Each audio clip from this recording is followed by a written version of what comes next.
The Vought cinematic universe thrives on chaos, excessive violence, and unpredictable twists. But even the fans were caught off guard when the studio announced a sudden end to one of its most successful properties. Before we look at why the doors were shut at Godolkin University, make sure to hit that subscribe button for more deep dives into the VCU. This chart shows the momentum behind Gen V. It secured a 97% Rotten Tomato score, a massive global fan base, and a multi-season roadmap that seemed set in stone. The official cancellation notice appeared to contradict every available metric of success. This leaves us with a specific question. Why would Prime Video discontinue a proven hit just days after its second season finale? Public data indicates the decision was a response to production shifts and the evolving needs of the broader franchise timeline. The pivot began with a real-world tragedy. In March 2024, actor Chance Perdomo passed away in a motorcycle accident.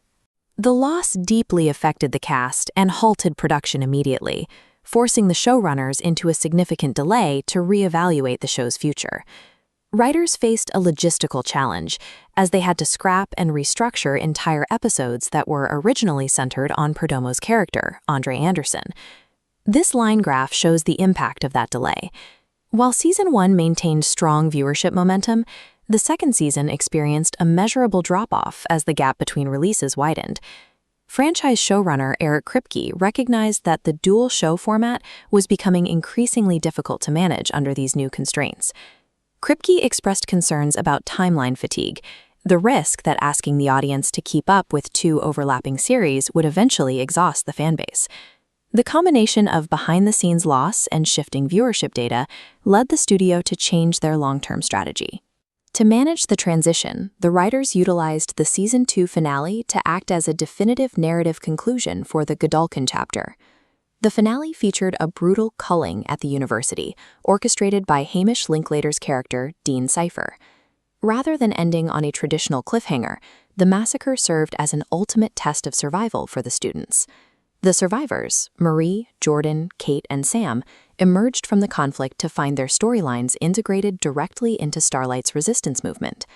The finale effectively promotes these characters into the franchise's main conflict, preparing them for the events of the final season. With the Godolkin cast officially part of the main roster, The Boys Season 5 is positioned as a massive, culminating conflict.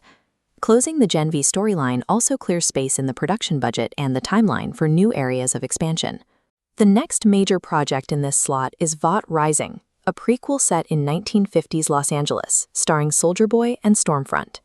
This series adopts a gritty detective story vibe, moving away from modern superhero aesthetics into a mid-century world of violence and corruption. Setting the show in the past allows the writers to incorporate real historical figures into the story, such as J. Edgar Hoover. Characters like Harry Truman are also expected to cross paths with the early Vought heroes. Simultaneously, the universe is growing internationally with The Boys Mexico currently in development. By ending a successful spinoff at its peak, the producers avoided the fatigue of a dragging timeline and ensured that every remaining narrative thread feeds directly into the franchise's final endgame.